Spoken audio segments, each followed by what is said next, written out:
dumadaan yan dito eh. Miss, kung sakaling makita mo siya, bigyan mo na lang po ng pagkain ha. Ito po yung bayad.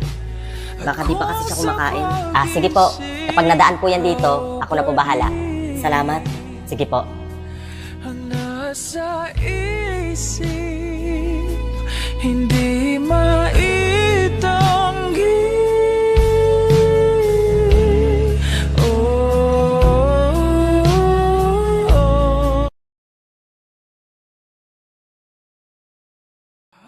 Marvin, bakit ang baba ng score mo? Ano ba talagang nangyayari sa'yo? Tsaka teka nga.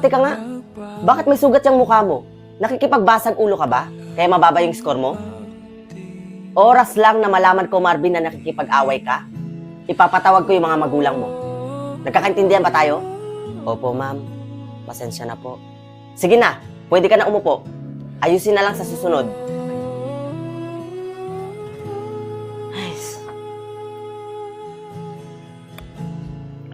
Hoy Marvin, kung gusto mong makipag-away, sabihin mo sa akin ha, magsusuntukan tayo. Dito mismo. Anong sinasabi mo? Huwag kang mag-aangas dito, Marvin. Adrian lang ang maangas dito. Tama na, Adrian. Isa pa, Marvin ha, namumuro ka na sa akin. Dudurugin ko yung mukha mo.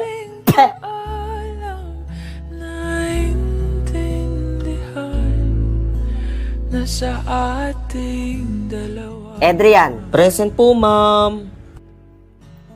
Marvin. Ma'am, absent na naman po si Marvin. Ano? Hindi na naman po pumasok. Wala na naman si Marvin? Baka nakipag-away na naman, ma'am. Ano ba nangyayari doon? May alam ba kayo? Wala po, ma'am. Hindi rin po namin alam, ma'am. Baka kasi nakipag-away na naman yun. Kaya nga, palagi may sugat eh. Okay, sige. Pupuntahan ko na lang doon. Magandang araw po. Alam niyo po ba kung saan dito nakatira si Marvin Abisado? Dire-diretsuhin niyo lang po yan, ma'am. Tapos makikita niyo po yung puting pintuan. Yun na po yun. Ay, maraming salamat po ha. Sige, ma'am. Ingat po kayo. Siguro ito na nga yun. Ito. Tao po. Nandyan po ba si Marvin? Teka, ano yung naririnig ko? Di ba sinabi ko sa'yo na huwag kang papasok? Ha? Di ba sinabi ko pantay mo dito yung bahay? Ang katanga ka talaga.